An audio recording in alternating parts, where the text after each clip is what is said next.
is a spectacular night in the Valley of the Sun as we welcome you to Glendale, Arizona, as the BCS Bowl Bash continues on Fox.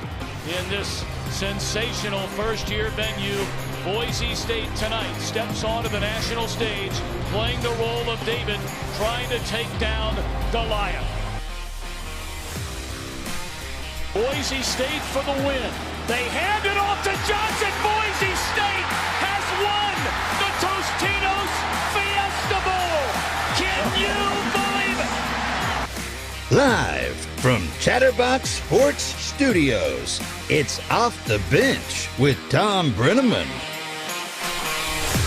Well, good morning, and welcome to Off the Bench, presented by United Dairy Farmers. I'm Thom Brennaman. We invite you to join us each and every weekday from 10 o'clock in the morning Eastern Time until high noon. If you go to YouTube, you type in Chatterbox Sports. Please subscribe, like the show. No charge whatsoever. So that old adage, if it's free, it's for me, and I'll have free. I understand we're up and running already where you might find your podcast, Apple, any of those kinds of places, and we'll be up on Google as well here soon. All right, so here we go. Big weekend of college football. UC, as you know, lost for the first time in regular season play in 2 years, 31-24 at number 19 Arkansas. Now, look. There's no need to get all down or worked up about this game. They could have won this game. Quite honestly, they should have won this game. Penalties, gave up big plays on defense, something they've not done for 2 years, and missed big plays. It really cost them, all those things. Quarterback Ben Bryant did some nice things. He won the starting job, as you know, over Evan Prater, the kid from Wyoming who was Mr. Football in Ohio. And we're not going to sit here and kick Ben Bryant around, okay? It's not going to happen. Not going to happen all year long. I don't care how good, bad, and different he might be. But you cannot miss touchdown throws. There was a sequence where there were 3 straight plays. They have 2 receivers on that team, as Dan Hoard told us last week, that run 4 240s. They had 3 plays in a row where those guys were 5-7 yards behind defenders, and Bryant overthrows them every single time. So if you're going to beat good teams, you can't miss those throws. Arkansas is a good team. Saturday night, I was there. I was lucky enough to be there at the Horseshoe in Columbus, Ohio, for the Mighty Buckeyes against Notre Dame.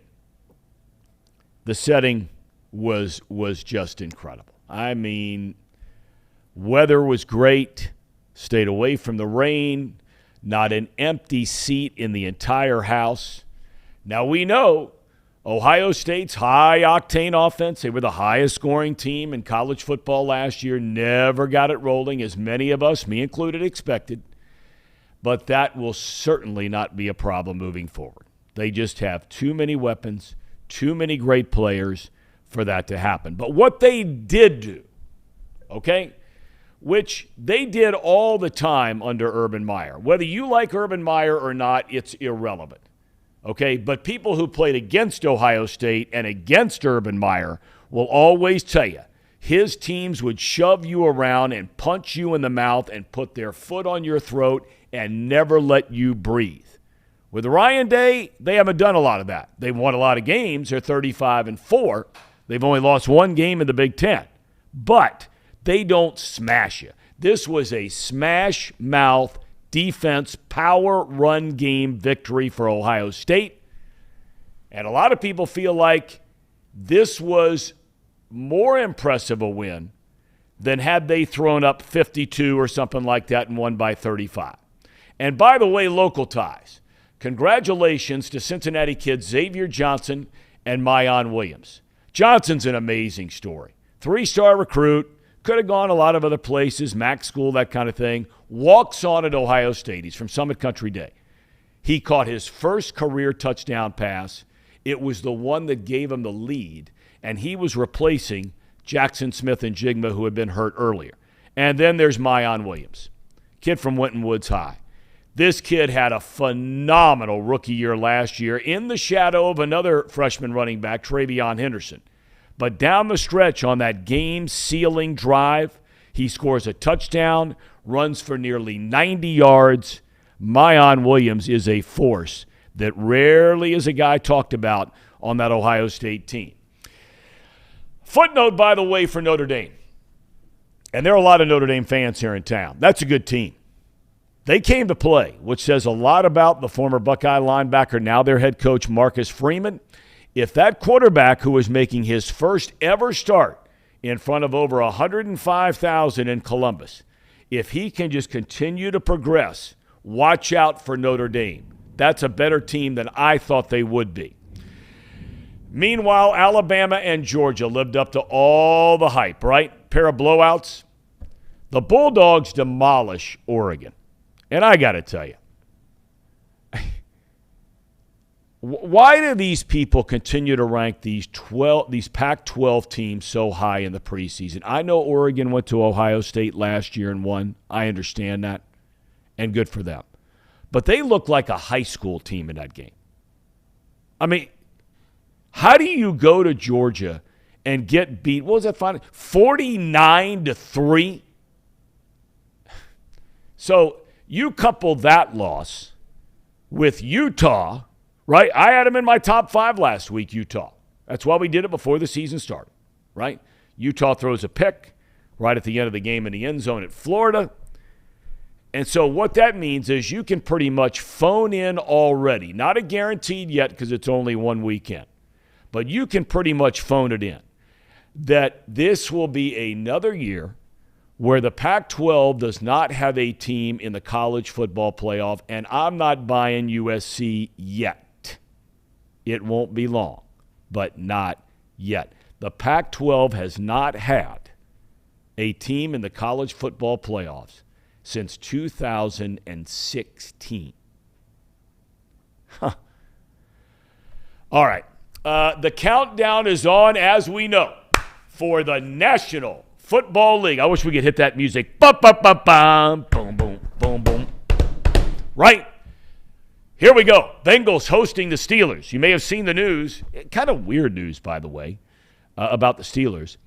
Mitchell Trubisky, the former quarterback for the Bears, he's an Ohio kid, up from Mentor, Ohio, I believe is where he's from, Mentor High School. He was named a team captain a couple of days ago before they had even named him the starting quarterback. Well, they took care of that by announcing that Trubisky is a starting quarterback week 1 right here in Cincinnati against Joe Burrow and the Bengals. Paul Daugherty, legendary sports columnist here in Cincinnati, will be on in just a few moments to talk about that game.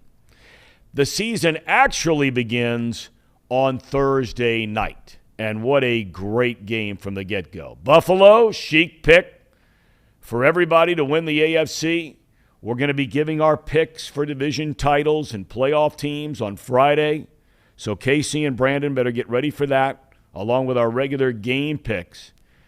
I tell you, the more and more I read about Buffalo, I don't know. Now, picks aren't coming till Friday. I don't know yet about Buffalo. But the Bills will be on Thursday night. That will be in L.A., taking on the Rams. There was a question about Matthew Stafford and his elbow. He has come out and said he's good to go. And I got to tell you, all the years that I had a chance to do the NFL, Stafford was one of my favorite guys. His first year, I think we were doing a game in Chicago, and he broke his collarbone. And when he came back, I think he then started a stretch of like 10 years where he did not miss a single start. This guy's a gamer. He's tough. He's likable. Says his elbow's okay. He'll be ready to go Thursday night. Big event here in Greater Cincinnati starts actually today. Practice round. They had the qualifier yesterday. I'm talking about the LPGA Tour. Making a stop down the road at Kenwood Country Club for the inaugural Kroger Queen City Classic. Kenwood Country Club General Manager Dylan Petrick will join us in roughly about a half hour, a little less than that, to talk more about that. So still to come a little bit later on, we'll have our college football top 5, right? We'll have that. We'll have Paul Daugherty coming up on the other side of this break. Tracy Jones will be joining us later on in the program. Going to talk to Tracy a little bit about his views on what is going on in baseball, and I mean from a macro standpoint. Everybody talks about – actually, I don't know if that's correct. I don't know if anybody talks about baseball anymore. I broadcast baseball games for 33 years. Cubs, Diamondbacks, Reds. I don't know if anybody's following baseball anymore. It breaks my heart. But we're going to talk to Tracy Jones about some of the rules, some of the things that might be holding baseball back from being a part of America's future instead of America's pastime. So when we come back on the other side of the break, Paul Daugherty will join us. You're watching Off the Bench, presented by United Dairy Farmers. Back in a moment.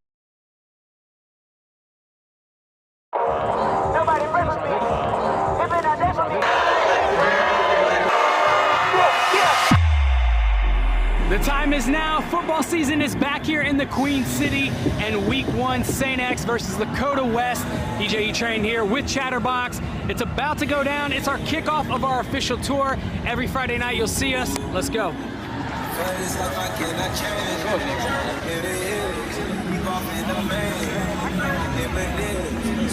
It's on 3, 1, 2, 3. Let's go.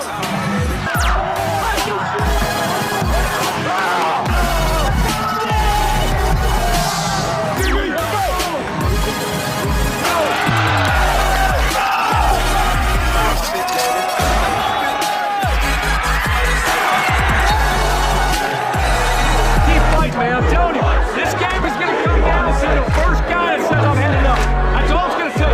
One guy to say, you know what, I've had enough.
My first one. I mean, I couldn't have asked for a better first one because Dakota West struggling a lot throughout the first half and beginning of second half, and then big time. It's a party. It's a party. It's a party. I know one thing: ain't nobody does this better than us. Facts. Yeah, this atmosphere was insane. Show was on point. Everybody had a great time for the first one too, bringing people together. Big shout out to everybody tonight that worked hard from Chatterbox and everywhere else to put on a great show. This dude's legit. And he's sweating, so you know he's legit.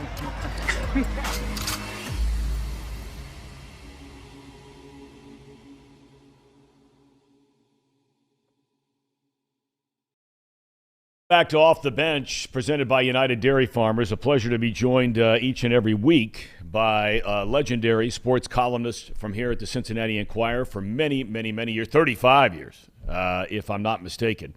Paul Daugherty. Doc, good morning. How was your weekend? Did you have a chance to have a cold cocktail or two, cold beer or two over the weekend? Yeah, I might have had one or two of those, Tom. Weekend was delightful, weather notwithstanding.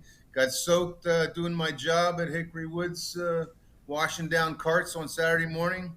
But I'm a pro. I hung in there, did my job, got $10 an hour, and had a blast when I got home. I want to ask you about the Steelers. You grew up a Steelers fan, grew up in greater Pittsburgh. I did not correct that. Oh, really? I thought you did. No. My wife grew up outside of Pittsburgh, went to high school with Tony Dorsett, I grew up a Washington Redskins. I knew that. But you were a Steelers fan. I got that part of it right. I mean, a Pirates fan. No, Pirates fan, yes. Yes. Okay. All right. But you have covered many of these games through the years. Obviously, a series that has just been dominated thoroughly in every way, shape, and form. The Steelers over the Bengals. I know the Bengals went to the Super Bowl. They won the division, all that kind of thing. Do you think, though, that a lot of people are taking for granted this week that the Bengals will beat the Steelers? I don't think any fan with any sense of victory would ever take for granted a win over the Pittsburgh Steelers. I couldn't agree with you more. I think Pittsburgh is so well coached. I think Tomlin always has his teams ready to play. They reached the playoffs last year, which I thought was nothing short of a miracle. Through the years, all the years you've covered Cincinnati sports, and I know we're only 3 years into this thing, but when it comes to Joe Burrow, have you seen anyone that has just completely taken over this town as a sports figure more than he has in a short amount of time? No, I'm trying to think, Tom. No, because of what they have done in such a quick amount of time under his leadership, his charisma, his will, whatever you want to call it. You probably call it any or all of those things. The combination of emerging kind of from the ashes to get to the Super Bowl ahead of schedule, and him being the prime reason for it. No, he's transcendent as an athlete. You know, you've written before about teams, and most recently this would be true of the Reds going back to 2010 and 2012, and that proverbial window that you hear about all the time with teams where their young players are coming up. You still have them where they're affordable. You don't have to make decisions on the big money deals yet that prevent you maybe from getting somebody else. Do you believe the Bengals are in that kind of window right now, or do you think with Burrow, because of his age, and good Lord willing he's healthy, that window is extended maybe a little bit longer than just the next 2, 3, 4 years? I don't. I do not think. I think the time really is now, Tom, because you're talking about a salary structure where more and more money has to go to Joe Burrow, which means there's less and less money for everybody else. So while you may have your transcendent quarterback, he's not the only one on the field. You have a lot of great players that you have at relatively cheap costs, especially Joe Burrow. This year and next, but mainly this year is the year for them before the pendulum starts swinging finally away from them and toward teams who are in a better situation, which would be the same situation the Bengals are in now, with having a quarterback on a rookie contract. The UC loss, I want to shift gears over there. The UC loss over the weekend, I made the comment in the opening monologue there that I didn't think it was a big deal. It's too early to start jumping on this guy or that guy or whatever the case may be. Did you think it was a big deal? Well, when you have a chance to make inroads in the SEC, you don't do a deal. UC wants to be, aspires to be. It was a big deal that they lost the game. Individually, the game. Anybody who is a realistic UC fan could not have seen that as a calamitous day, right? They'd lost guys to the draft. They lost both their coordinators. They lost their quarterback. They're on the road in a hostile environment with a new quarterback and a new offensive coordinator and a team that's pretty much totally. And they lost by a touchdown. And like you said earlier, had they not made so many mistakes, they might not have lost. I'd love to see this game played 6 weeks from now at Nippert Stadium. After Ben Bryant's had some throws under his belt, gotten some experience, and he's not playing in front of 70,000 maniacs. Right. So, yeah, I mean, it's a big deal that they lost because they don't have here to make that up. They're not going to South Bend, or the Irish aren't coming here anytime soon. that was the game. If they wanted to stay playoff relevant, that was the game. They're not going to be playoff relevant. A chance Year's Day Bowl, and that's great. But nothing but roses long term as long as Luke stays around. Yep. One guy who didn't stay around, and you've written about this guy a lot, is Brian Kelly. Now, I'll say for the record that look, a lot of times in life we're guilty of saying, this person is X, Y, and Z based on what we've heard from other people, right? I had a chance because we were doing the BCS stuff with Fox at the time. I had a chance to visit UC practices, to visit Brian Kelly. His family lived right up the road from us and saw all the great work his wife was going through and her cancer treatments here in Cincinnati, all that kind of thing. I found the guy to be, no question, a wheeler dealer, but I found him to be a pretty decent guy. There are a lot of people around these parts that don't feel that way at all based on the way and how he left the University of Cincinnati. But, Paul, look, nobody knows better than you, right? The college game is structured in such a way, the way the whole system is set up, where when a regular season ends, teams start firing their coaches, and because of recruiting, they feel like they got to get that next guy hired for recruiting before the bowl games come around. So I know that's a mouthful before I get to the question. But should people be so hard around here or dislike around here Brian Kelly as much as it seems like they do?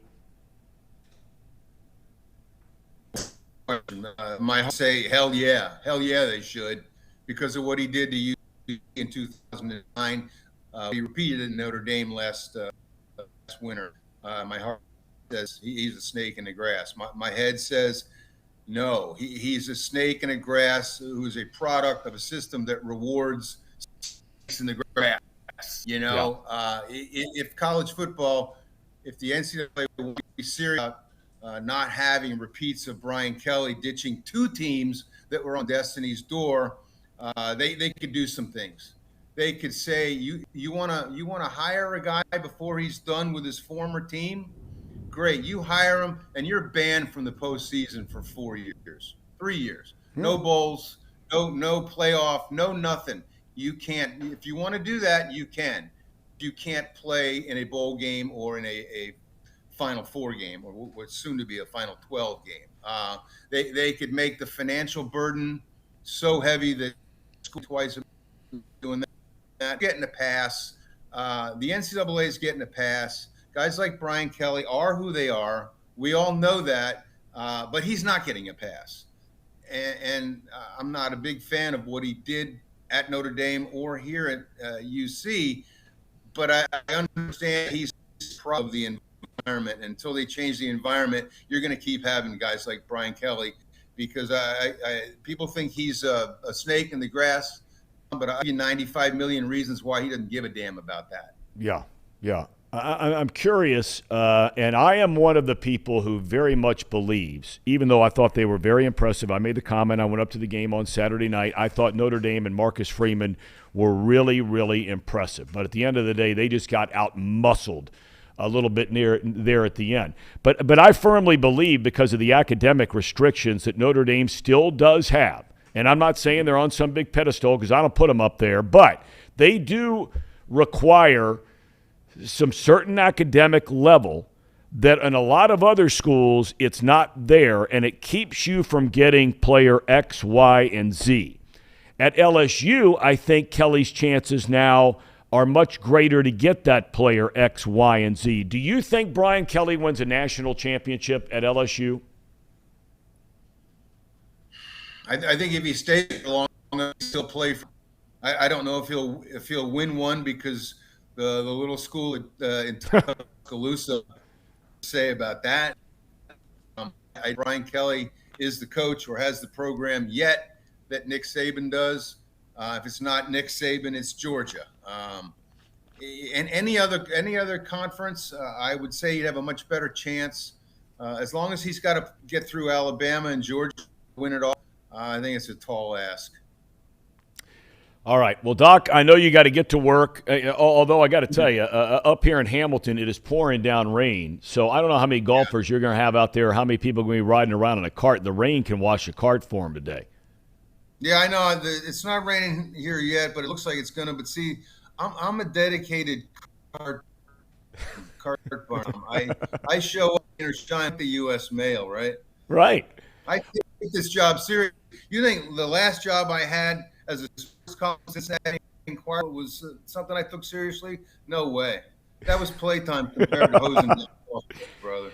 Hey, speaking of golf, before I let you go, are you going out to the LPGA this week? Does that interest you at all? You're a golf guy. I mean, does it interest you to go out? I am a golf guy. This is my week where I make my annual trek to the North Carolina mountains with my son. Nice. On Thursday all weekend, and I wouldn't go to anything Super Bowl if it meant the time with my son on the hikes. Well, have a great time. And how's married life for your daughter, by the way? It's great, fantastic. She's loving life, and yeah, very, very good. She's been married 7. My son got married in July, but Jillian's been going strong for 7 big ones. That is fantastic. We're going to have a lengthy discussion sometime about your kids, because I always thought some of the greatest pieces you ever wrote had to do with things that they were not sports related. They were about the hikes with your son, about raising a daughter with special needs, about losing a dog. And all of us who have dogs, and man, I mean, when that day comes around, and I've been through, I don't know how many, a half dozen, maybe more through the years. But we'll catch up about some of those topics down the road. Have fun today at work. Thanks for your time, Doc. We'll catch you next week. You got it, Tom. Thank you. All right, man. And don't forget, Doc, you now have the morning line back up and running. Before I let you go, where can people find that? Because you're back in business. themorningline.substack.com. And you subscribe. It's free. It's like your show, only not nearly as good. We're gonna try to make it as good. But here it is. It's the same thing we did for 7 years.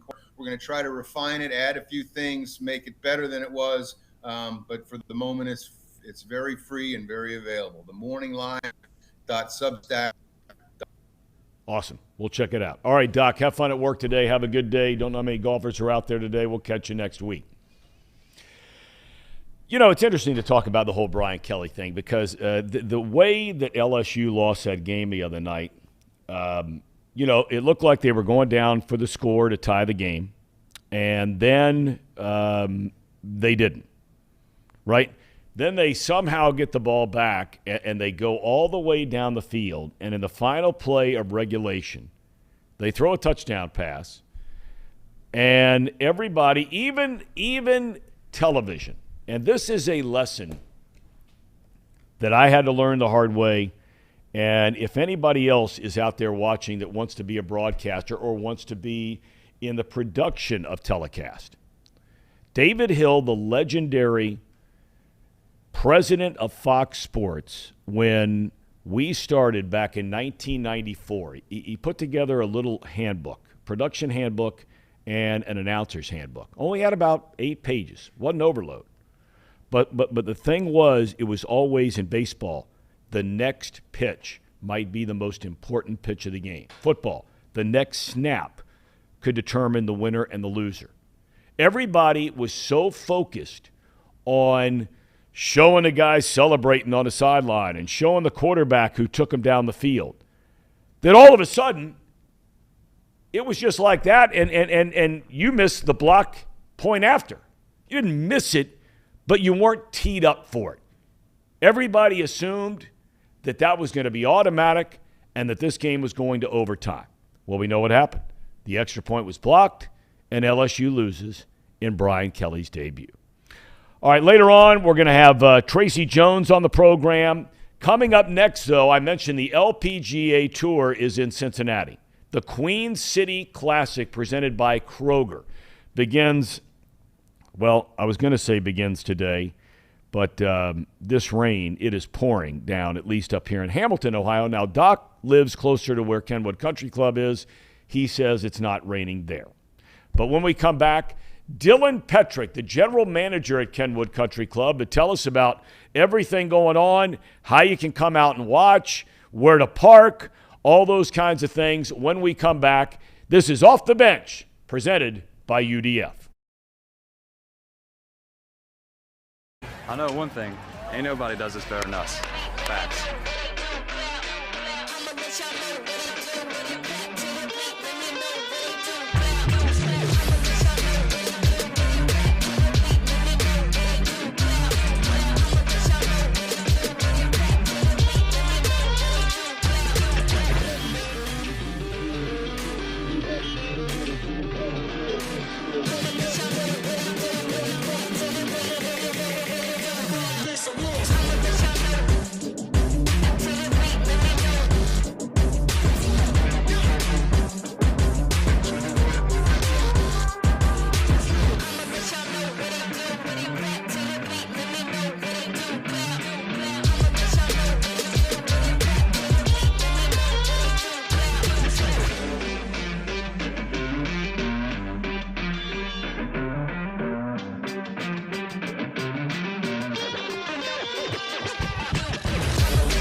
The time is now. Football season is back here in the Queen City, and Week 1, St. X versus Dakota West.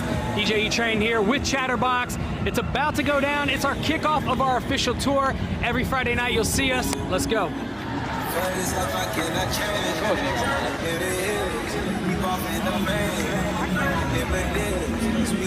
our 3, 1, 2, 3. Let's go.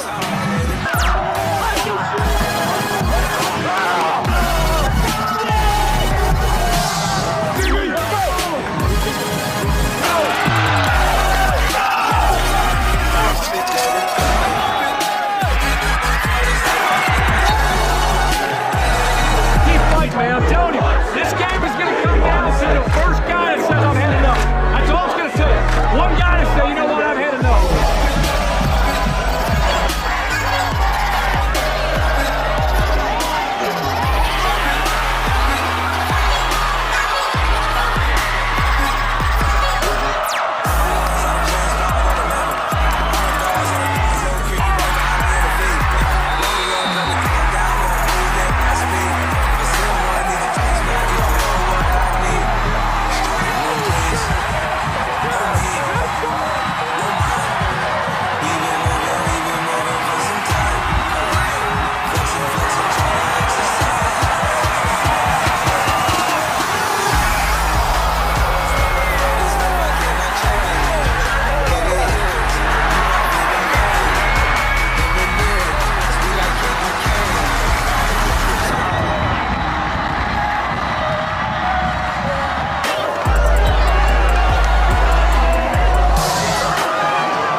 First game, bro.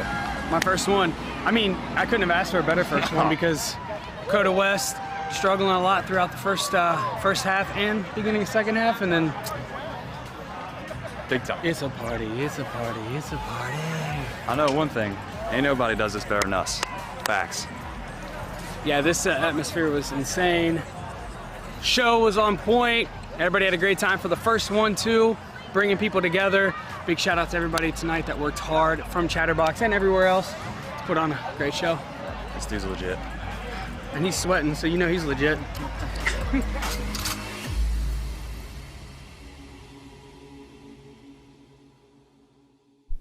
All right, welcome back to Off the Bench, presented by United Dairy Farmers. I'm Thom Brennaman. Great to have you with us again, 10 to noon every single day, Monday through Friday. And you can check us out on YouTube. Just type in, search up Chatterbox Sports. We invite you to subscribe. It's for free. We've had great guests so far, just this into our third show. And you can find us in podcast form, if that's better for you, wherever you get your podcasts.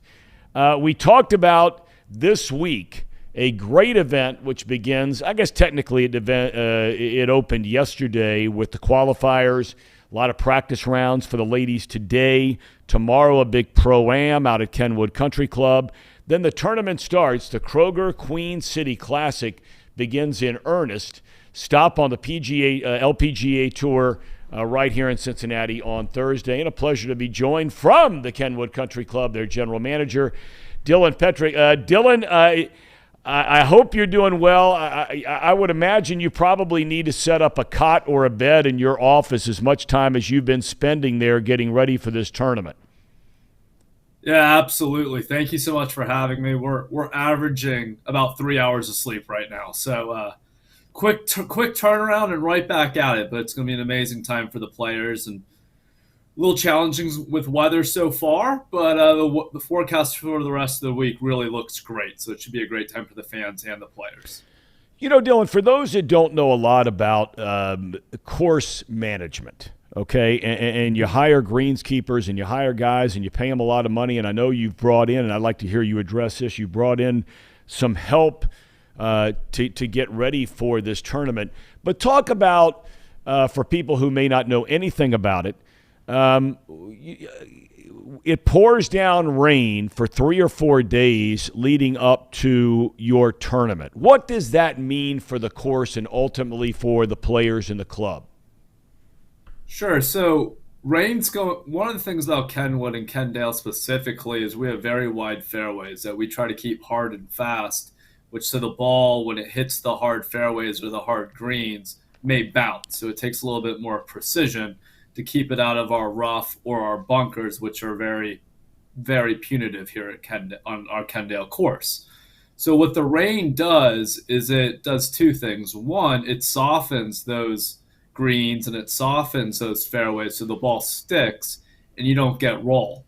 Great players, roll actually can be negative for them because it rolls into a trap.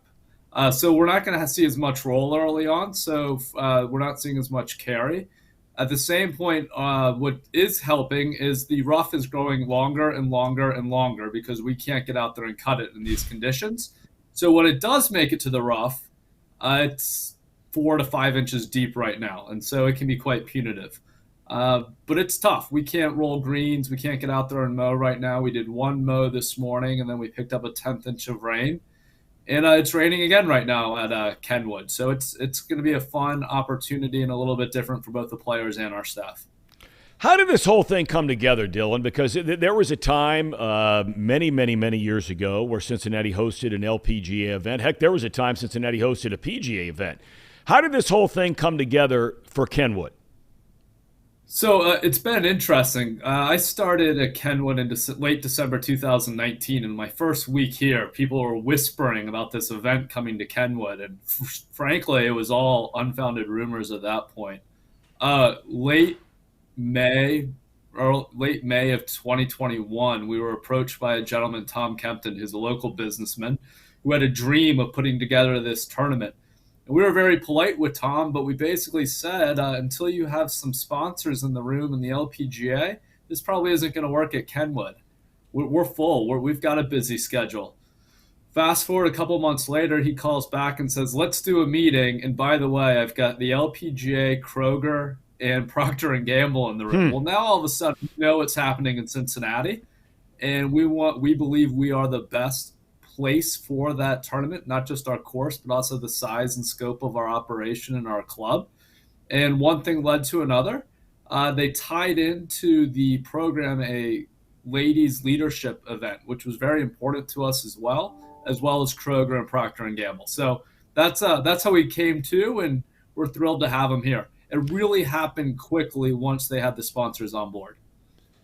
I just find it so interesting how all of a sudden, I mean, was there a gap in the ladies tour? Because correct me if I'm wrong, but they've always come to Ohio up near Toledo. That's where they were a week ago.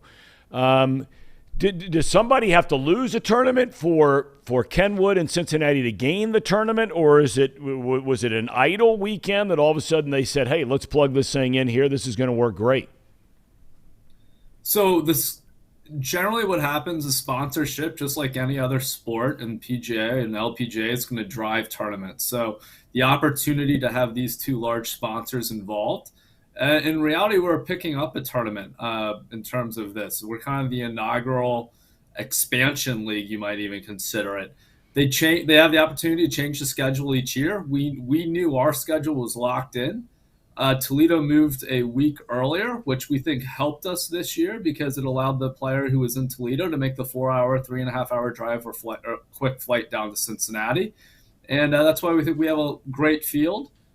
7 of the top on their money list are playing this week, so we're pretty excited about it. What's the biggest challenge of getting ready for an event like this? I'm sure there are multiple challenges, but, look, in a day and age where you go to a lot of restaurants, they can't find enough employees just to get through some of the days or nights.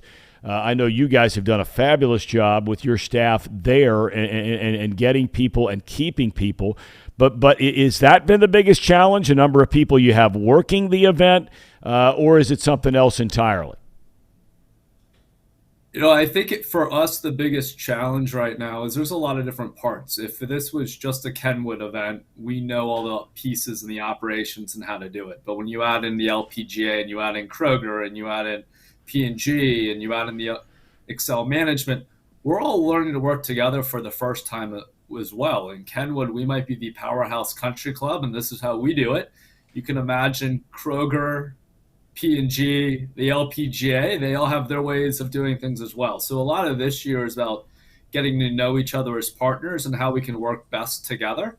And because of that, there's been a lot of last-second changes or operational decisions that happened probably on a closer to the tournament timeline than as the operator I would have liked. But we're getting there, and I think what this really is a great guinea pig for next year and the year after for the tournament as well, because it is a 3-year contract.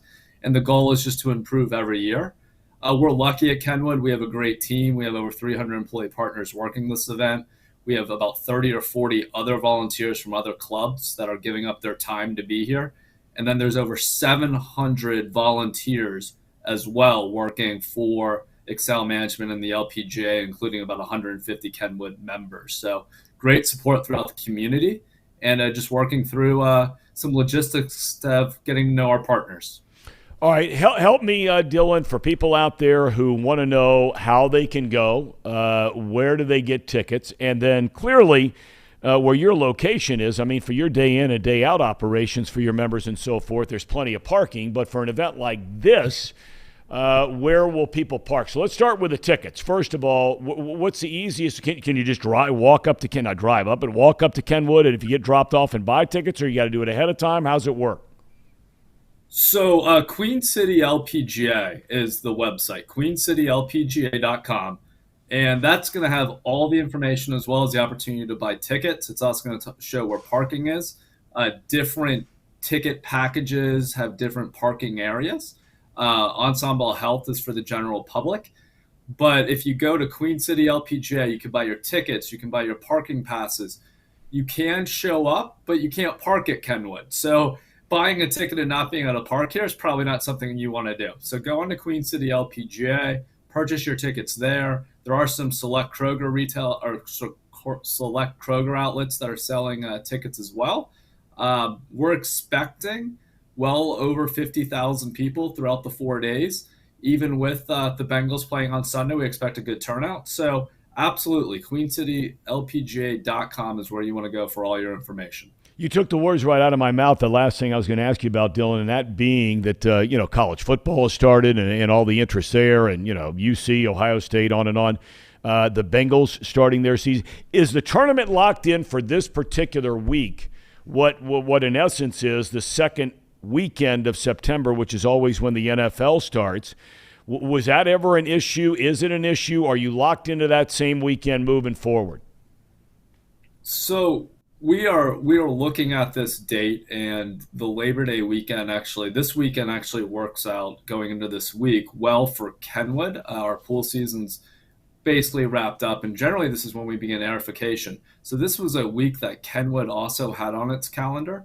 Obviously we face the challenges with Major League Baseball, the NFL, what's going on in the men's PGA, college football as well. But that's something we've got to continue to monitor and look at and see what the effect is. Sure, it didn't do us any favors that the home openers for the Bengals was against the Steelers, but we do expect a strong crowd. We will have TVs in different areas, kind of turning into a party atmosphere in the different hospitality tents, the members' tents, and as well as we'll have TVs for the general public so that you can still keep up with your sports while enjoying the LPGA as well. Dylan, I wish you all the best. I mean, this is a huge, huge endeavor. So excited for you, for Kenwood Country Club, for Greater Cincinnati. Having the ladies here in town, it's going to be a great event. You mentioned most, if not all, of the biggest names on the LPGA Tour are here for this event. I think I was looking at it this morning. I think it's all but about 7 or 8 of the top 50 ranked players in the world are going to be here. And so good luck. We'll pray for good weather. Thank you. And I know it's going to be great golf out there. So, Dylan Petrick, thank you for your time. Thank you so much. Can't wait to see you out here soon, Thom. All right. We'll be out there indeed. It's going to I am rooting big time for this lady named Jillian Hollis. My son has been caddying. His summer job has been caddying out there at Kenwood all summer. And for those of you that have caddied or had kids that went out and did it, it's hard work, but you meet some incredible people. Him being a senior in high school, and he's going to have a chance to caddy this event. He's so nervous. You go through one of those deals where, you're looking at your wife, and all you guys have been down this road before, okay? You're looking at your wife, and you're going, okay, your kid has a chance to fill in the blank, whatever it is. But by doing so, your kid has to miss 4 days of school. Okay? So, thank God he has proven himself to be an outstanding student, no issues, off the playing field, so to speak. Thank God. But, look, when something like this comes up, I don't know if it's a male-female thing. And Lord knows, I don't need to get myself in any trouble with anybody else, okay? We've been down that road already. But this is one of those where, in the back of your mind, right, you're saying to yourself, wait a minute. He's got a chance to do something that he is going to remember for the rest of his life. He'll be sitting around a fire pit in his neighborhood one day, 4 or 5 of his buddies having a beer, watching a football game, and maybe the topic comes up, man, you wouldn't believe what I had a chance to do when I was in high school. I had a chance to caddy for an LPGA event. Now, do you think the chances are better of him talking about that or what they went through in science that day? And he loves science. He loves a science teacher. But that's sort of where the rubber meets the road. So this is life experience here. And he's getting paid. So we're rooting like heck for her to go demolish that tournament. And since I've been out of a job for 2 years until last week, maybe he could then in turn support our family and bring home some cash, which would be a really, really good thing. In fact, I might just tell him to quit school entirely and send his ass out on the PGA Tour and try to become a caddy at 17. Would that work? Probably not. Nah. Okay, probably not. All right, when we come back, I'm kidding about that. When we come back, what we're going to do is we're going to walk through our picks from last week with Casey and Brandon. I didn't even bother to look at how I did because in the back of my mind, the 2 or 3 scores that I had heard right in the tank. So That and more coming up next on Off the Bench with Thom Brennaman, presented by United Dairy Farmers. We're back in a moment. I know one thing. Ain't nobody does this better than us. Facts.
All right, we're back on Off the Bench. Gave you my top 5 before the season started. We're going to be doing this every single week, and we will update this. This isn't what the polls say and all that kind of thing. This is just what I think, for whatever that's worth. All right, so let's go to it. We start with number 1, Alabama. Okay? They roll in their opener against nobody. They play on the road at Texas this week. Texas. Quinn Ewers, the former Ohio State quarterback, now transfer at a couple of touchdown passes in his first game. So they're number 1. Number 2, you saw the Ohio State University Buckeyes. Smash mouth football, tough, good game. Did they air it out? No. And we'll hear from Ryan Day on that in a minute. But Jim Knowles, their new defensive coordinator, comes in there, all the pressure in the world on that guy. And believe me, I was sitting there, and the first play of the game, Notre Dame rips off some 30-yard pass play, and everybody and his brother is sitting there going, you got to be kidding me. Here we go again. They allow 72 total yards in the second half, allow 3 completed passes in the second half. So somebody be saying, how do you put Ohio State ahead of Georgia? I do, because we know what's coming with the Ohio State offense. And if their defense is good, they are really good. Number 3 on that list was Georgia. Saw the Bulldogs, talked about that rout against Oregon High School down there in Atlanta, Georgia. I just can't get over how all right. Look, good for Georgia. They're great. Kirby Smart's a great coach. They're number 3. I could see if you wanted to put them number 2. I get it, okay?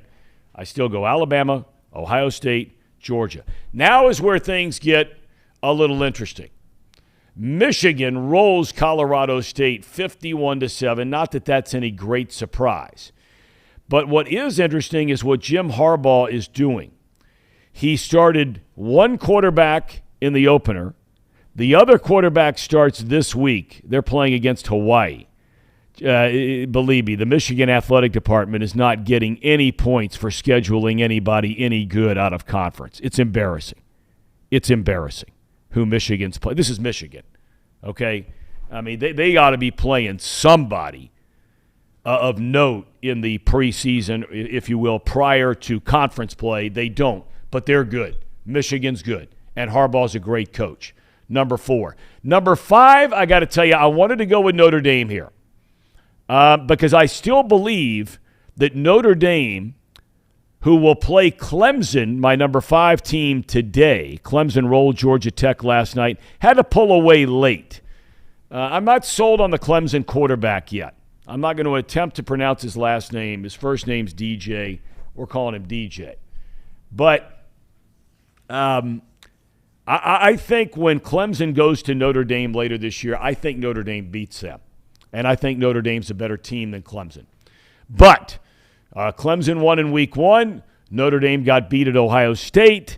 So I wilted, and instead of putting Notre Dame 5, Clemson is number 5. I had Utah in the top 5. That's the last time you'll ever see that again. I will never again in my life, in any form or passion, pick a Pac-12 team to win anything. I will never let it happen again. Fool me once, right? Shame on you. Fool me twice, shame on me. All right, boys, we welcome in Casey McAllister and Brandon Seho to the program. They will be a big part of the program. You guys had the whole weekend to get something behind you besides a wall in the studio, for crying out loud. And it looks good. You can barely see the basketball hoop up above you. We've got the Underdog podcast where we got Luke Fickell on one side. And who's the coach at Miami over there? Anybody know who that is? Why am I blanking on it right now? I should know this. Or a former coach? I should know that. I don't know that. We'll find out. All right. Anyway, so, I mean, that background still looks really tired. You guys got to do something about that. Speaking of tired, let's review our picks. Chuck Martin. Okay. Here we go. So, we begin where? Casey McAllister, Brandon Seho. We're going with the Arkansas-Cincinnati game. That was a 6.5-point spread. I took the Bearcats. Casey took the Razorbacks. Brandon took his alma mater, the Bearcats. Casey, Yeah. 1-0. Yeah. I just, like I said before, I didn't trust the quarterback situation, and lo and behold, he wasn't ready, had too many missed throws. That's what happens when you don't name a starting quarterback at the beginning of the offseason. Like, you got to give him his reps. I think he'll end up being a good quarterback for UC. But he had too many he didn't have enough reps to get chemistry with his guys. So, in the end, I think that's why they lost. I think they were the better team, but they're 0-1. yeah, they're 0-1. So, But you're 1-0. yeah. Brandon, your alma mater. I know. mean, I think they looked like the better team for a majority of that game, but like you talked about earlier, the plays down the field he missed, the penalties. I've seen Fick mad before, and I covered that team for 4 seasons. I've seen Fick mad. He was covering his face so you couldn't see him cussing out the refs on ESPN. He was living at his guys, and they were still that close to winning. That's the thing that I take away and you take for granted is that the last 2 years, they didn't lose a regular season game. That's right. But they were this close. The only teams UC had lost to over the last 2 years were the last 2 national champions, which is pretty good. Wow. Yeah. I didn't know that. Right? Yeah. Georgia and Alabama. Okay, next up on the docket, here's this bloodbath. And again, I did not pick Oregon. No how, no way. You two clowns thought they would cover 17 down at I mean, come on. They didn't cover 34. Come on. I They should've didn't known get better. it. They didn't cover almost 34. barely didn't cover 47. Yeah, I mean, Bo Nix is a terrible quarterback. He just is. He's 0-3 against Georgia. I should have just known right from the start that he was going to just flop this game. But I had deep down in my heart, I'm just thinking the Pac-12 is going to do something this year. No.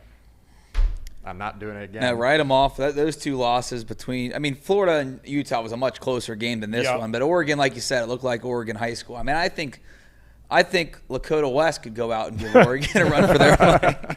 You might be right. Or Boulder, for sure, the way they're playing. Man, are they rolling. Okay, so now we go to Ohio State, Notre Dame. You and I, Brandon, thought that Ohio State would cover the 17. Casey, you said the Fighting Irish. And again, Casey, you're a winner there. I am the winner here. Have you won a game yet, Brandon? No. Okay. Well, in the ones that didn't count last week, I went 3-0. Again, they didn't count. That's going to matter in the end of this. You know it. I thought that Ohio State offense, they're going to be fine down the road. Yeah. The quarterback's great. The receivers obviously are top-notch, but I just thought they were going to – my personal spread was, 24 I said last week, I think? Yeah. Not even close. I got to tell you, though, I thought about this while I was at the game. I think sometimes the hype, and I'm not a gambler. Lord knows I've had every other vice in the world, but gambling is not one of them. But I have to say, I think all the hype about Ohio State's offense, which I still think is going to live up to the hype, but the point spread, all those kinds of things, I sat there instead of enjoying what was a really good football game. It wasn't the most terribly exciting game in the world, but it was a really good football game. But I found myself the whole time wanting something that wasn't happening instead of enjoying what was happening, right? It's like a lot of people who worry about tomorrow, and then when they get to tomorrow, they're thinking about tomorrow instead of something good that's happening right now.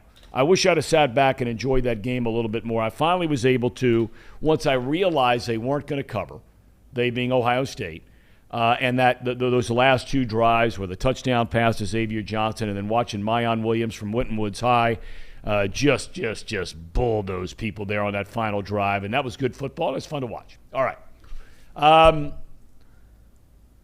This, I'm told, we were tailgating. Or no, I'm sorry, that was on at night, this game was. I'm told this was a good game. It was an interception in the end zone. I thought Utah would cover. Casey did too. Brandon finally gets on the board with a win, so a round of applause here for Brandon. Miracles do happen. Did either one of you guys watch much of this game? I did. Yeah. I just saw the scores. And what'd you think, Casey? Is this a game where Utah should have won or no or what? Florida's quarterback is something else. The guy who last year's coach couldn't do anything with him, right? Anthony Richardson. Yep. Yeah, he is something else. He just poise. There's a play out there. I don't know if we'll get to see it sometime, but they're driving down the fourth quarter, and he makes a pump fake, spins out, and he jukes out two guys and throws just a wide open touchdown. Gets to the 29-26, and then Utah just comes running back, and they get down right to the goal line with 20-something seconds left. And I'm like, Utah's about to do it. They're about to win this game.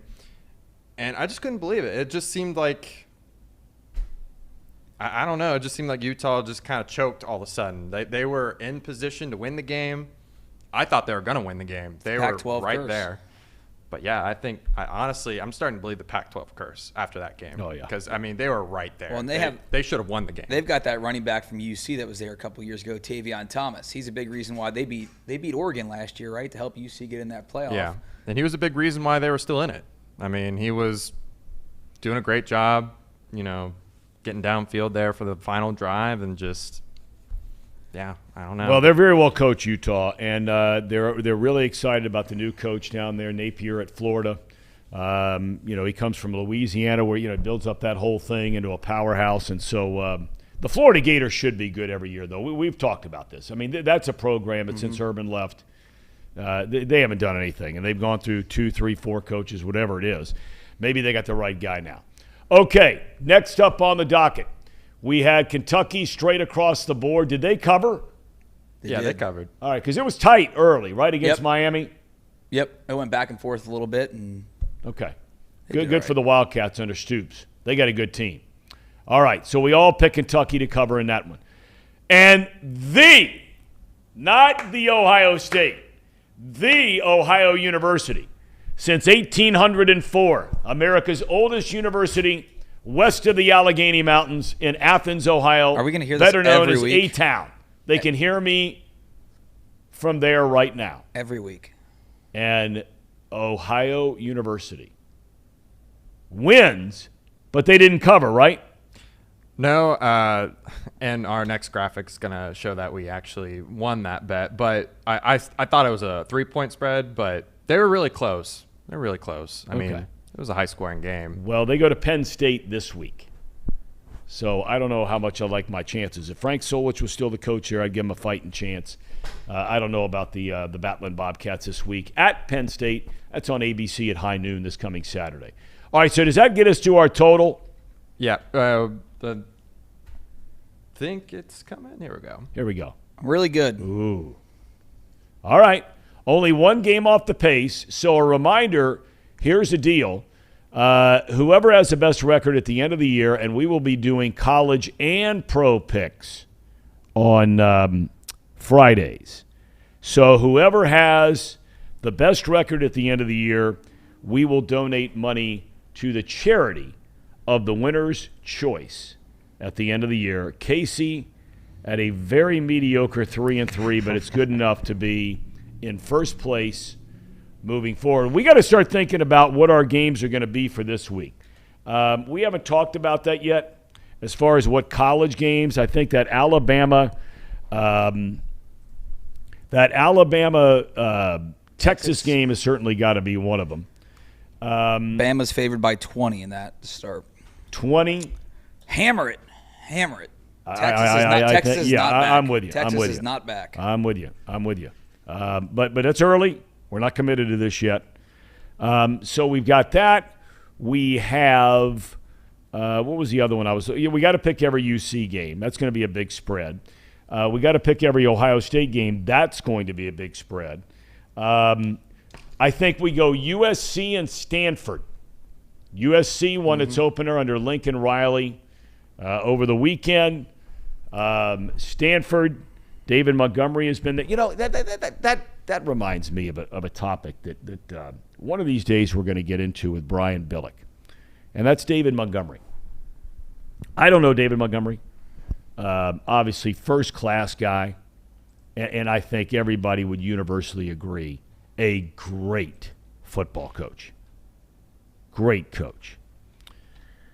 And look, he's got to make whatever decisions he has to make for him and his family. And I could understand why somebody would want to stay at Stanford for the rest of their career if you're able to stay there for the rest of your career. It's a special place. You get great kids to play there. You generally don't have any issues off the field most of the time.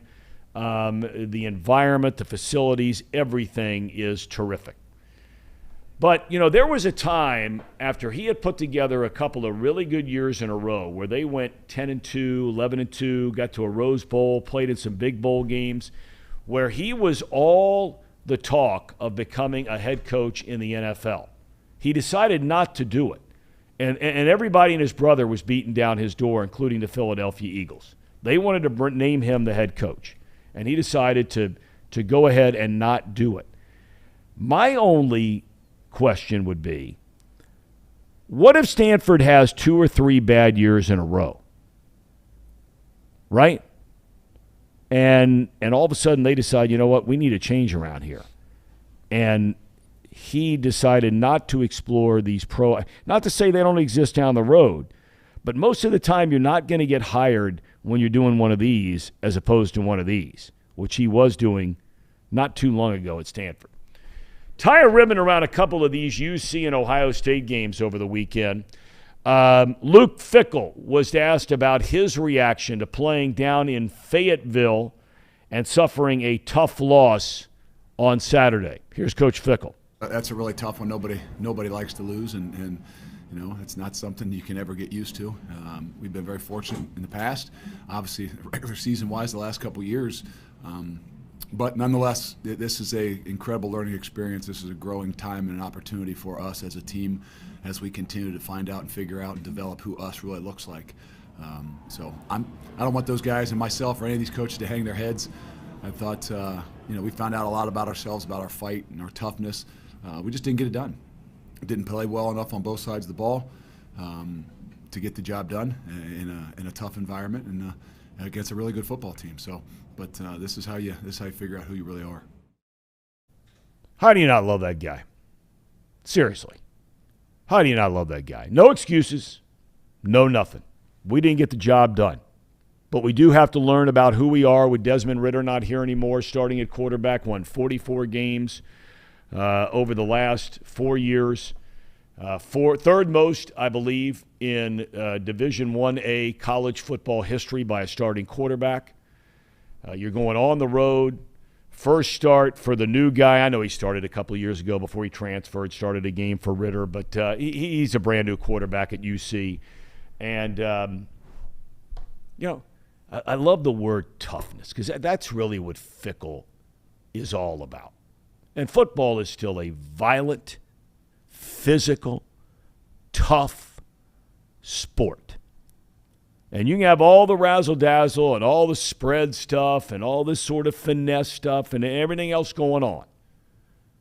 But football is a violent, physical game played by violent, physical, tough young people. Luke Fickell was one of them as a player at Ohio State. And he knows that's how you win in football. His teams will always be tough and physical. Good days ahead. I mentioned Ryan Day. One of the most interesting stories I read leading into the season was something I briefly touched on a moment ago. And I got into a big debate with an Ohio State fan I was sitting next to at the game on Saturday about how they felt about Urban Meyer. And, look, the year in the pros and the Jacksonville thing, I'm separating that entirely from Urban Meyer at Ohio State. Okay? Won a national championship. His record through the roof. He'd have won another one or two had he stayed. He didn't, and that's that. But one thing everybody will always tell you, and it's a reason why I believe he's the only coach with a certain number of games that has a winning record against Nick Saban. And I'm not comparing Nick Saban to Urban Meyer. Saban's the greatest college coach of all time, period. But Urban has a winning record against him. And it's because of that smash-mouth toughness and that swagger and that just the whole game. Never letting up. Just pound them to death in there. Every single play and humiliate them if you can. Okay? And a lot of the new age crowd, they don't want to hear about that stuff. Okay? They don't want to hear about it. But that's what it is. And those are the kids you bring to play football at Ohio State. Okay? A lot of people feel like Ryan Day has not had that sort of whatever, right? Despite being 35-4 in his tenure at Ohio State. But here were some of Day's comments after the game, the victory over Notre Dame the other night. I refuse to answer that question right off the bat. We just beat the number 5 team in the country by 11 points. And when you look at the last 4 teams that we played, I think all 4 teams were in the top 10. And this is a top 5 team. It's not easy to do. It's hard. And we just beat the number 5 team in the country by 11 points. And I couldn't be any prouder of our team and the way that our team played, especially in the fourth quarter. A lot of people questioned our toughness going into the offseason. Well, you have to watch the film and you make your decisions if you thought that team was tough tonight. And for us to win the way we did, I couldn't be any prouder. And we lost Jackson early on, and it was a struggle. Their game plan was to kind of hold on to the ball and control the game, and so there wasn't as many possessions, and we missed on a few things early, got off schedule. But to be able to get the run game going in that last quarter, man, says a lot about our team. And C.J. Stroud was right well in front of that, made some huge plays down the stretch. And I think you can see who C.J. wants to be. It isn't that he wants to go out there and have, all these yards and everything like that. That's not important to him. What's important is winning. He's a winner. And to see him play like that and then see the offensive line and those guys run. But the story of the night was the defense. To turn around after what's been said about them in the offseason, questioning their toughness and play the way they did against a number 5 team in the country. I'm proud of our guys. And if we can continue to win games like that, then that's how we'll win games. And when you can win different ways, it says a lot about your team as well. And I think this game is going to pay dividends down the road. That's as great a soundbite as you're going to get from a coach after a game. He addressed all the things right there in that 45 or 50-second quote, soundbite, that I just talked about, that a lot of Ohio State fans have wondered about? Their defense. Start there. Awful last year, right? They bring in Jim Knowles from Oklahoma State. First play of the game, Notre Dame throws one for 30 yards. And you're thinking, oh, again? They were overwhelmingly dominant for the second half of that game. Allowed less than 75 yards of offense in the second half to a really good Notre Dame team who brought back a really good offensive line. A couple of guys on that offensive line are All-Americans. And Notre Dame played well. Wouldn't take anything away from them. But, Day addresses that. He addresses the offense not putting up 35, 45, 50 points. I think something off the top of my head I read. I think in like 7 of their games last year they scored 40 or more. Maybe it was more than that. And a couple of games scored 50 or more, right? And all of us, me included, thought, oh, they're going to do that to Notre Dame. And Ryan Day is just sitting there saying, Lauderback, who, by the way, I got to tell you, there were a couple of throws he made in that game, rolling left as a right-handed thrower, that he had to put in a window about this wide to convert on big third downs late in that game. I don't get to watch Bryce Young enough, and I don't get to watch some of these other guys enough to know whether they make that throw rolling to their right in a clutch, big-time situation. I don't know. But I know that C.J. Stroud made it and made a number of them. And you heard it from Ryan Day. All C.J. Stroud cares about is winning games because they're still humiliated with what happened last year against Michigan.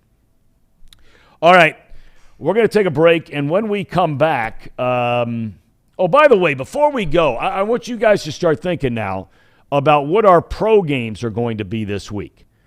Are we going to have a standing deal where we pick every team from the AFC North? Okay, in other words, are we going to pick we know we're going to pick every Bengals game. Mm-hmm. Browns, Steelers, Ravens. Yep. Or are we just going to pick the 4 or 5 biggest games? I like doing the division. I like doing the division too. Maybe throwing one game a week in there. That's the big marquee game. Okay. Yeah. All right. Well, what we'll do is we will do one pick on Thursday since it is opening night to christen in the NFL season, right? So we'll make a pick for that Buffalo Rams game. And then Friday we'll air it out. We'll have all our college picks. You have something you want to add to that, Brandon? I thought you raised your hand. Oh, no, I didn't raise my hand. I just speak when I want to, if that's okay.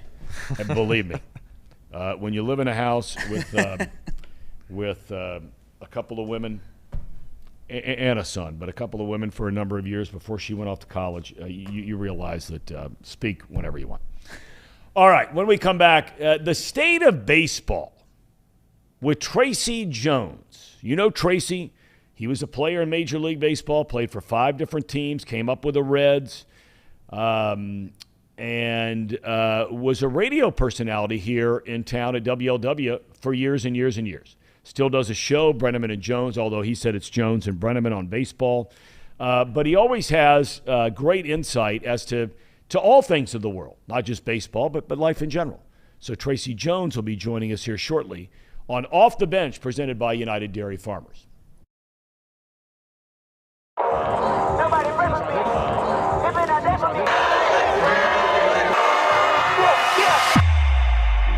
The time is now. Football season is back here in the Queen City, and Week 1, St. X versus Dakota West. DJ Train here with Chatterbox. It's about to go down. It's our kickoff of our official tour. Every Friday night you'll see us. Let's go.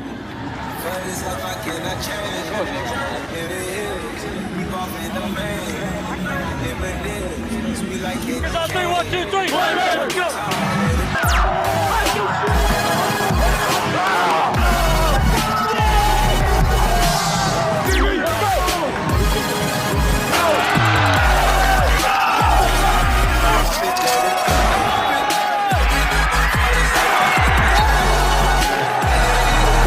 Man, I'm telling you, this game is going to come down to the first guy that says I've had enough. That's all it's going to say. One guy to say, you know what, I've had enough.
my first one. I mean, I couldn't have asked for a better first one because Coda West struggling a lot throughout the first half and beginning of second half, and then Big time. it's a party, it's a party, it's a party. I know one thing. Ain't nobody does this better than us. Facts. Yeah, this atmosphere was insane. Show was on point. Everybody had a great time for the first one, too, bringing people together.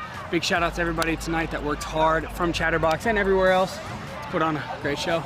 This dude's legit. And he's sweating, so you know he's legit.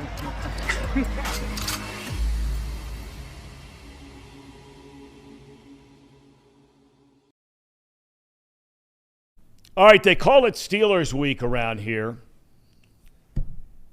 Week 1 of the NFL season, and right from the get-go, the defending AFC champion, your Cincinnati Bengals, will be hosting one of their biggest rivals, division rival, the Steelers, who, they're the Steelers.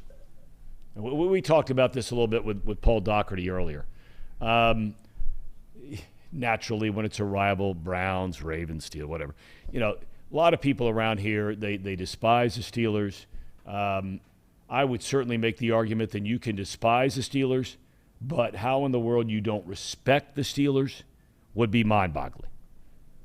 We all know about all the championships and all that kind of thing, but, man, Mike Tomlin, that guy, what he did last year. And, you know, I always reflect back to the Marvin Lewis days. And, look, I thought Marvin did a really nice job taking the Bengals from point A to point B. He made them no longer a laughing stock. He made them a competitive team. He took them to multiple playoffs, right? But they never won a playoff game, right? Guy like Mike Tomlin, what he did last year with that team, seriously, with that team to get into the playoffs, and I know they were only, 9-8, but they still got into playoffs. They'll come to play.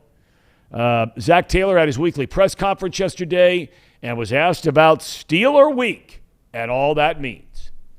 That's not something we're really getting into. We just needed – we know the work that we needed to put in training camp to prepare ourselves for the first week. And really, I'm not sitting here looking beyond that because we know how big Pittsburgh is week 1 at home and how big a divisional game is, period. It's important to open up with great energy in front of your fans and start the season 1-0. And so that's all that we need to be focused on right now is being the best team we can be to beat Pittsburgh in week 1. And then we'll take care of the weeks after that. But I don't want to focus on this team compared to last year. I know that these guys have put in a lot of work. They're confident. We're confident in them. And we want them to go able to play fast and freely in week 1 and just let them go play ball. There was a time when Steelers Week felt really different around here because it almost felt like validation for the Bengals if they were to beat the Steelers. Mm-hmm. You guys have won 3 in a row against them. Does it have the same feeling now? Does it feel different now that you guys are defending AFC North champions? I think every game in this division has that feeling to it. There's not added importance because they're all important, but there is. You know, your easiest path to playoffs is to be dominant in your division. And so it starts week 1 against a divisional team at home. You got to take advantage of those opportunities. You feel it from our fans, certainly. There's a relationship there that I want to get into that you feel when you're walking through the community 365 days of the year. But for our guys, they're just focused on whoever walks out of that tunnel ready to go, and I'm excited to watch them play.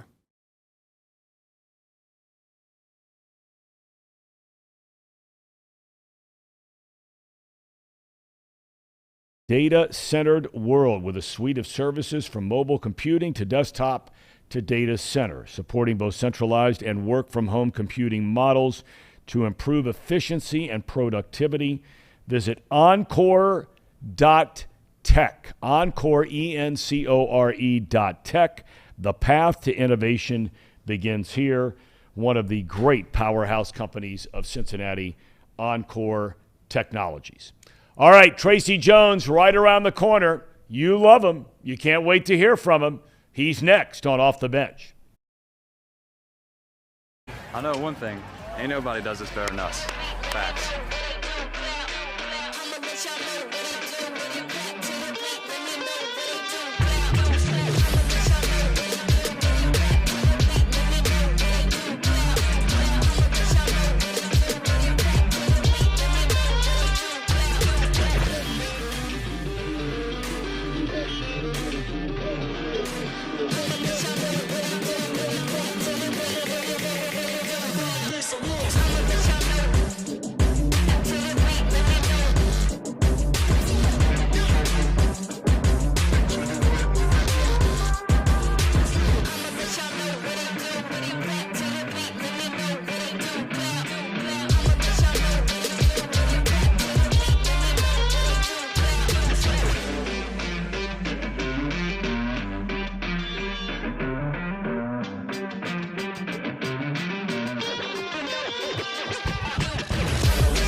All right, welcome back to Off the Bench, presented by United Dairy Farmers. I was just checking out here on YouTube, where you can find us, by the way. Just go to YouTube and type in Chatterbox Sports with Thom Brennaman, or Chatterbox Sports. Our show will come up among many other things we have going on.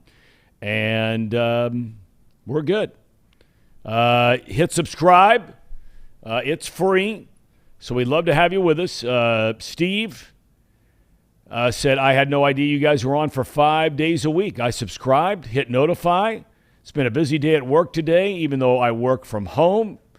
Alex is dialed in, and many, many other thousands are dialed in right now. So thank you. Also, you can find us wherever you get podcasts, Apple, so on and so forth. All right, we promised Tracy Jones would be with us. He looks like he's coming from a similar setting that Joe Biden made his speech the other night. It's so dark there, and I'm just looking for two Marines standing in the background. Are you in a cave of some kind doing this show today? I mean, you got all over my dad's case about his internet or lack thereof. Listen, you look like you're in a cave. Listen, I was going to tell you, because I've been watching you, and I think you need encouragement because you're new at this. You're doing a great job, Thom, in case anybody's told you that or hasn't told you that. Hey, listen, do you want me to turn the lights on a little brighter? Yeah, I mean, don't you have one of those fancy lights right in front of you where it shows your face a little bit? Yeah, let's do this. I'll step away for a second. You people who are watching, take a look at all my memorabilia. Take a look at my 25. Where is that? 25 with the Giants. You know, I was 25 before Bonds. 1 second. We got to ask him about some of this stuff. What do you have back there? You got the Giants uni. Do you have every jersey you wore framed? Seriously, do you? Yes, I do. Yes, I do. 24 with the Expos, 15 with the Tigers, 25 with the Mariners, the Reds, of course, and the Giants 25. Can you believe that, Thom? I want to ask you a serious question for a second, and then we'll move on to some nonsense. And I remember this, Tracy, like it was, and I know no one remembers this more than you. But all kidding aside, we jab you a lot, and we have fun about, you playing and coming up with those whole group of guys and hitting third in the lineup, coming up with Davis and Larkin and O'Neill and Cal Daniels and Stillwell and that whole group. But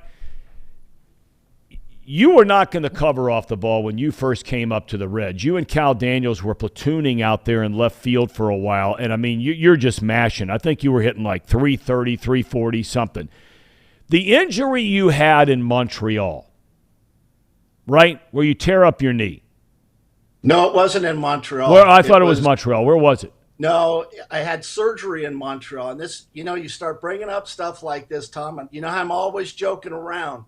But you bring up a topic like this in my career, and if I really focus in on my career, I get very upset and kind of depressed because, like you said, I was hitting, and I was doing pretty good. And the night that I hurt my knee, I hit my knee on the mound at Riverfront. Yes, the bullpen mound, where the bullpens were still in play. Yes, I knew it was. Right. That's how. Okay, so go ahead. I don't mean to interrupt. It was off the bat of Mike Schmidt. There's no reason why I should have been going for the ball.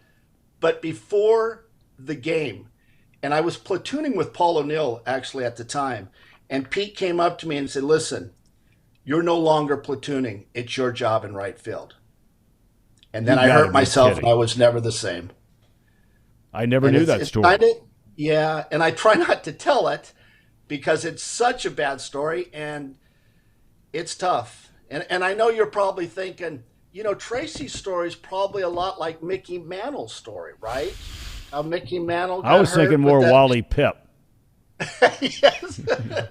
But, that can bring you down if you start thinking about it. Well, it can. And I know you're not kidding around when you say it. I mean, it really can because, I mean, I've met with other guys who felt like and talked to other guys who felt like their careers were right on the brink of taking off, and then an injury happens, and then Do you think that I'm curious if you've ever thought about this, not that it matters at all, but do you think with the technology today on knee surgeries, it would have been a different comeback for you than it was back then?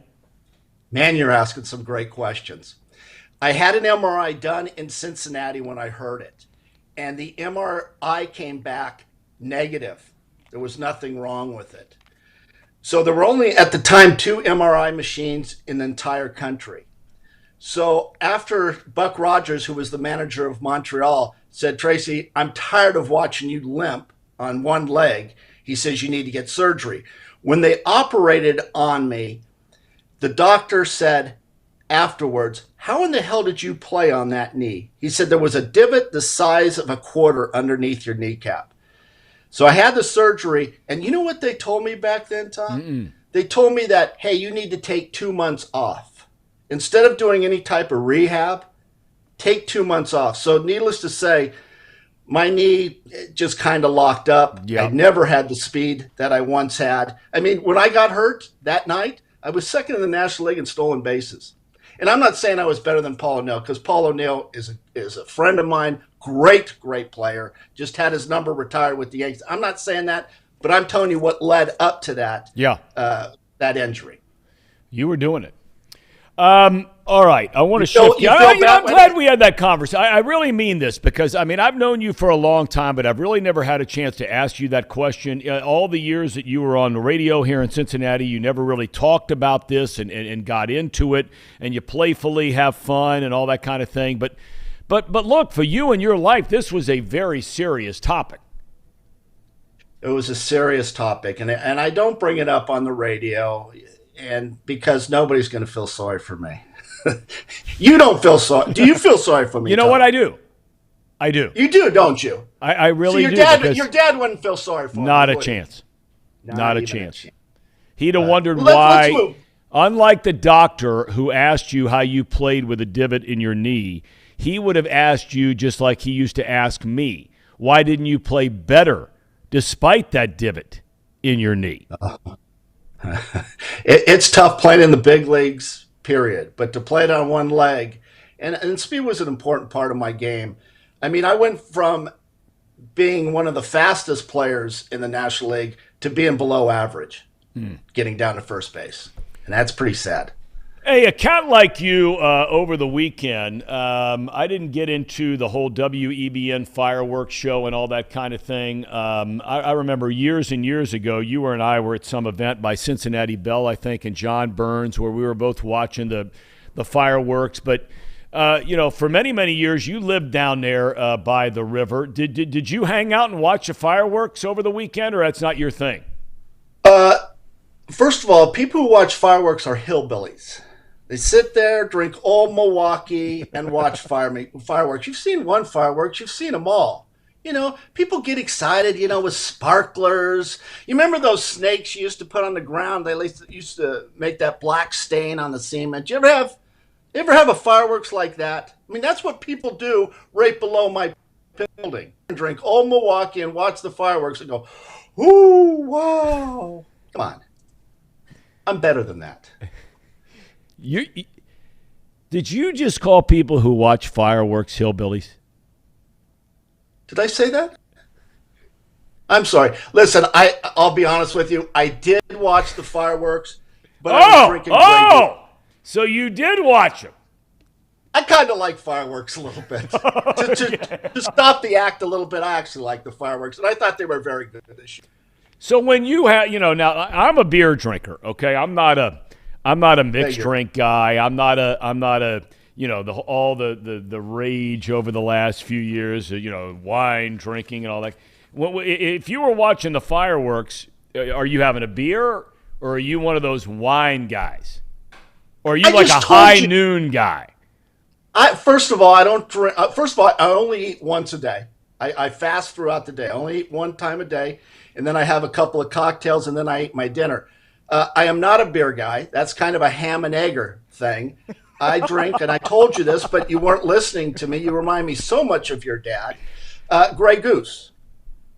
And once in a while, I'll lower the bar and have Kettle One and tonic, something like that. But, yeah, I like to keep it high end. What kind of beer do you like, Tom? You like those What do you like? I'm not a big microbrew guy. Those are loaded with those because I can drink some beer now. I mean, I have to admit, for whatever reason, and I've practiced it a long, long time. I can really drink some beer, and so if all of a sudden, you have 4 or 5 more of those micro beers where the alcohol level is up 5.5%, 6.5%, 7%. I mean, that's not good. That's not good. So I'm a ham and egger. So we've established that in some ways, which surprises me when it comes to you, Tracy Jones, when you just made the reference to ham and egger, I mean, ham and eggers are the kind of guy and the kind of people I figured you spent most of your life with out where you grew up in California, and in many ways you relate to now in Cincinnati. But I don't know if that's true anymore. Yeah, I really don't try to hang out with those type of working class people. I'm more of a upper, got to make well into 6 figures. Hey, do you think you might have a problem? You said you drink 5 or 6 beers. That sounds like you have a drinking problem, Thom. I might. It's amazing how you used to have 2, right? Then it moves 3, 4, 5 to get the same result. And a lot of that is based on how long you're married. Yes. I'm convinced I of that. hear you. I hear you. All right, I want to get to a couple of topics here about the sport that you love. I'm assuming you continue to love it because I got to be honest with you. I'm getting ready to do a streaming show I do every week. I've been doing it the whole season from the Pioneer League. Did you ever play in the Pioneer League? No, I know that's low A ball, right? Yeah, and now it's independent ball ever since they cut out 60 teams or whatever it was. And the Reds franchise was in Billings there for, I think, like 45 or 55 years. A lot of the great players in Reds history came through there. But I've been doing the show all year long about the Pioneer League. And we're doing our final show of the year tomorrow night. And everybody is asked to do a 2 or 3 minute commentary on why they love baseball. Okay. And look, you played the game. You talk about the game a lot.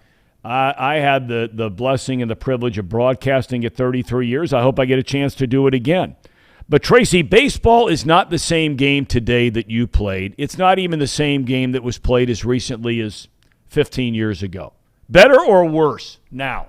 Oh, I think it's worse, Thom. There is such a lack of hitting. And it gets frustrating for me to watch a game because there's so much swinging and missing. I'm going to give you some numbers, okay? Because I actually come prepared, unlike your other guests that you have, like Barkley and Billy, those guys. The Reds are hitting 242. The Reds are hitting 242 as a team. Now, you would think that would be at the bottom, but that's actually in the middle of Major League Baseball. The Oakland A's are hitting 217 with an on-base percentage of 281. There are only four teams that are hitting or that have an on-base percentage of 320. Can you believe that? And no, you wonder why I people really don't can't. like the game. It's really boring. can't. You got to have more hitting. You got to have guys on base. You got to have stealing. You got to have some motion. It just can't be spin the win. And we talked about it the other day. You know, the launch angle. You ever see some of these guys? They have the same swing. I play with a guy like Kevin Mitchell. I saw Kevin Mitchell hit balls up here. I saw Kevin Mitchell pick balls up at the plate, off the ground. Barry Larkin used to do that, right? A different swing. I see some of these guys, same swing for every single pitch. It's either home run or a strikeout. And to me as a fan, I think that's boring. Okay, look, I think you can make a very strong case that everything you just said is directly tied to analytics.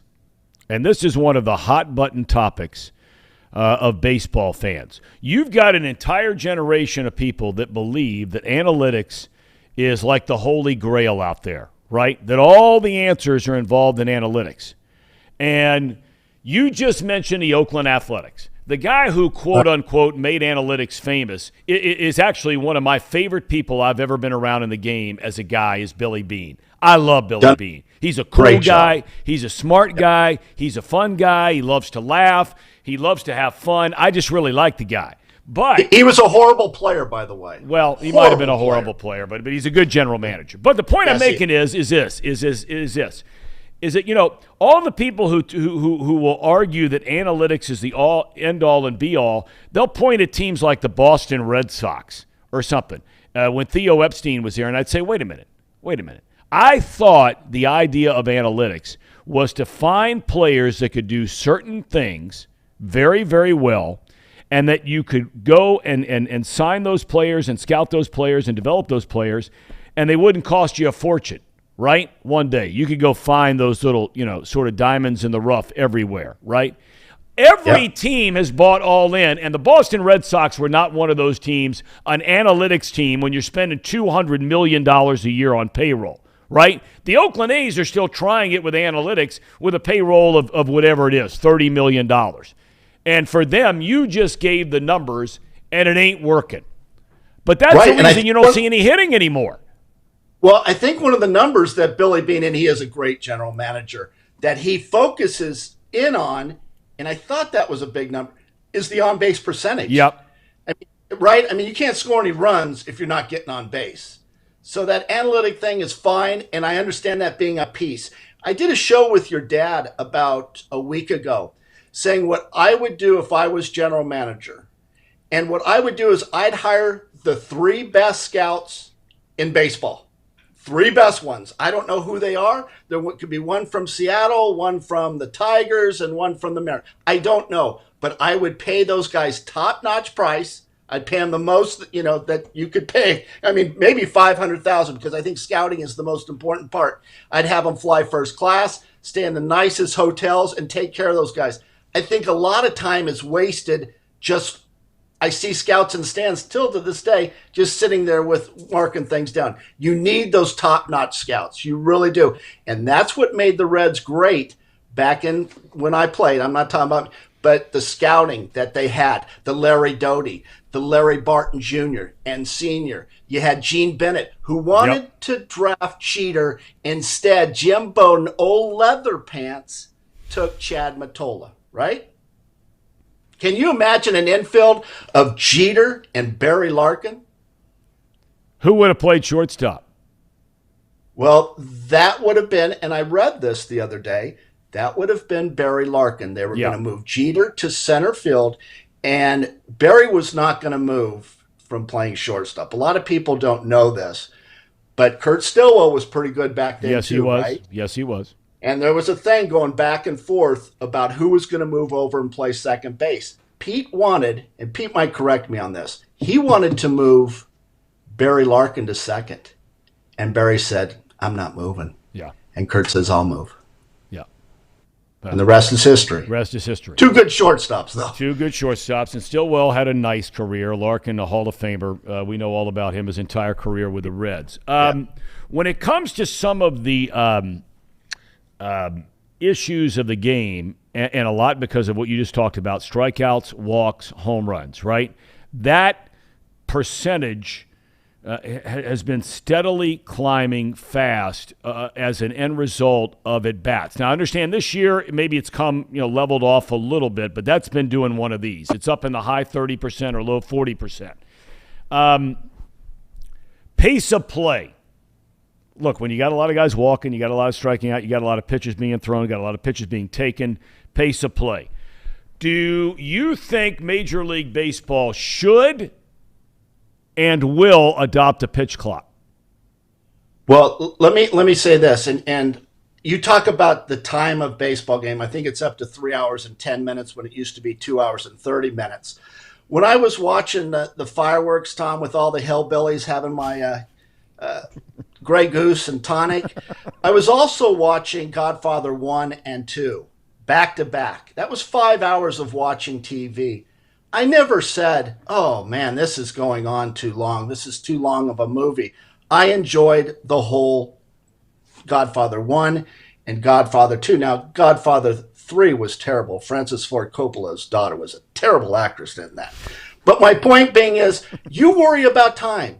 That's what you people do. You're worrying about, oh, the game's taking too long. Do we need a pitch clock? This is something that your dad, and I won't give him credit on this because he found this in the rule book. It's Rule 8.04. And here's what it says. And it's been enforced, or it hasn't been enforced, but it's been out there for years, since the beginning of baseball. Nobody on base. The pitcher has 12 seconds to deliver the ball, or it's ruled a ball by the umpire. This rule's been there. They haven't enforced it. Why? Why is that? Because they're scared to death of the players, and they're scared to death of the players' union. That's the reason why. They don't do it. They don't do it. Do you think – all right, look, you made the argument, and unless they're going to enforce it, but let's just assume for a second they don't because they haven't. Unless they make it a priority handed down from Major League Baseball that this is what we're going to do. They have pitch clocks in the minor leagues. Yes, do you think we're going to see a pitch clock in the big leagues? Well, I mean, what would the pitch clock – what would the number be? Would it be 20 seconds, or would it be Rule 8.04 of 12 seconds? That's a good question. Well, let me throw this at you because I think it's important. They actually did they looked at that Rule 8.04 in Minnesota and the Royals game, and they found that the pitchers were throwing the ball within that 12 second. So they're fine, except when the hitters came around a second time.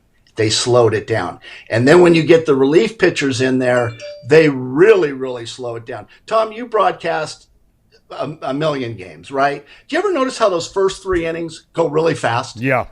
And then the last 6 just drag on? Yeah. It happens. They get through the first time through the rotation, through the batting order, and then they slow it down. And that's what they found with this game in Minnesota and the Royals, that they don't start throwing pitches under 12 seconds.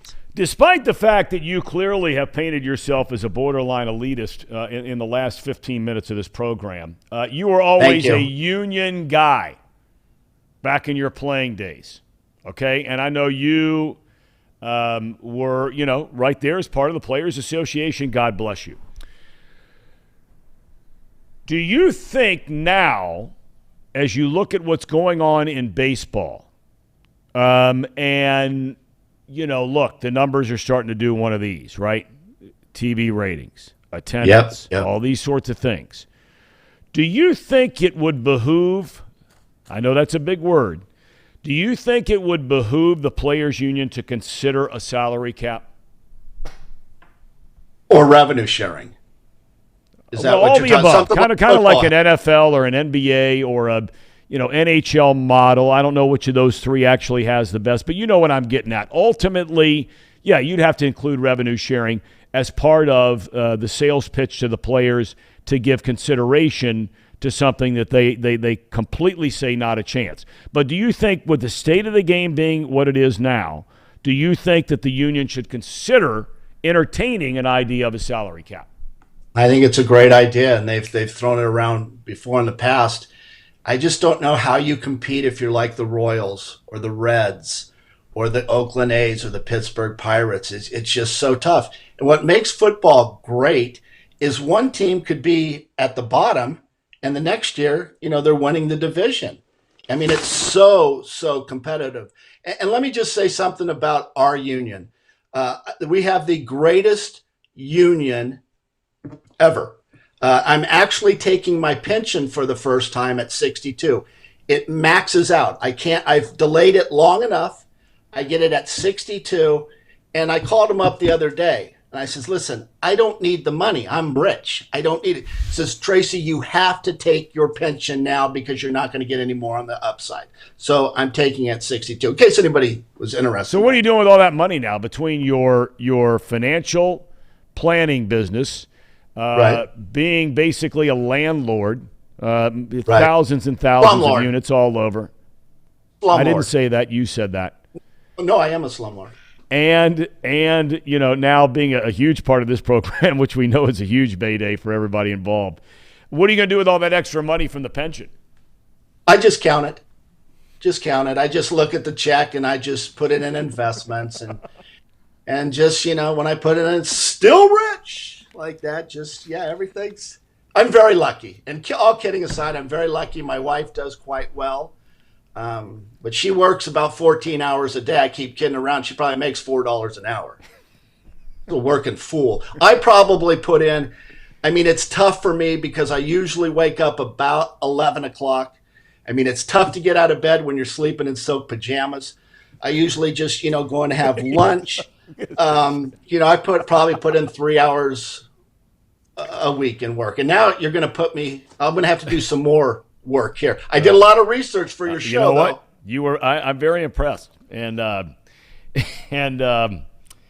thank you for your time. And we're going to see you again on Thursday, right? You sure you want me back? And don't forget Rule 8.04.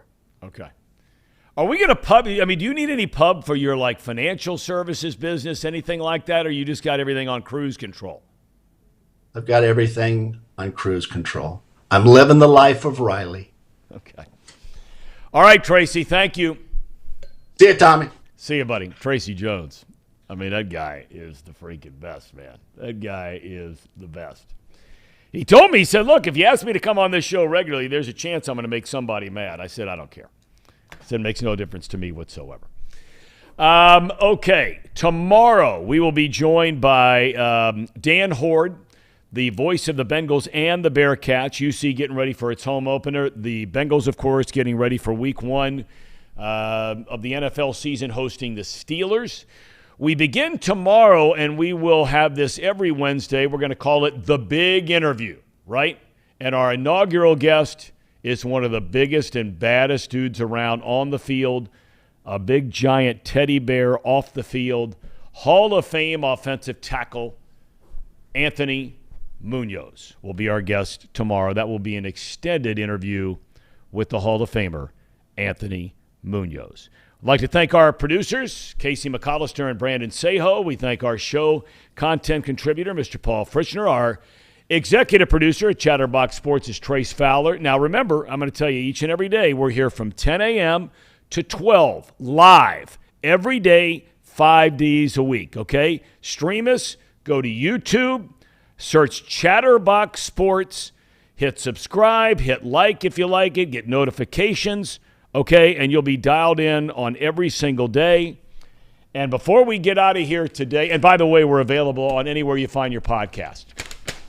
I have a feeling that Tracy Jones interview is going to get a lot of hits today. A lot. He's a character. A lot. He's great.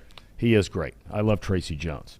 All right, time for our Cherry on Top segment presented by our friends at United Dairy Farmers, a segment where, want to let you know and get our reaction to what's happening maybe out there. I don't know what this is. Gentlemen, what is this? It is the sad state of UCLA football. It's been like this at the Rose Bowl for many, many years. All-time low this past weekend. Apparently there was 22,000 people here. I don't buy it. This is a shot. Go ahead and roll the video. This is the state of UCLA. I mean, you got to be kidding me. That's 27,000? No chance. Or 23,000? No chance. That's more like 1,000. I mean, any game out there, if you're an away fan, which is going to be good for the Big Ten people, you get Ohio State out there, they're going to fill that place up. LSU did it last year, the year before in the season opener. Away teams have a field day out there. I'm just in shock. It's sad, honestly. I mean, you think back to when I was growing up, and I had the privilege of working with this guy on 3 or 4 Cotton Bowls. He just passed away, God rest his soul. Awesome dude, Terry Donahue. Longtime head coach at UCLA. Got to know him really, really well. Troy Aikman played there. I mean, you go on and on and on and on. And what they used to be. That video is – there's no cherry on top of that Sunday out there in at the Rose Bowl.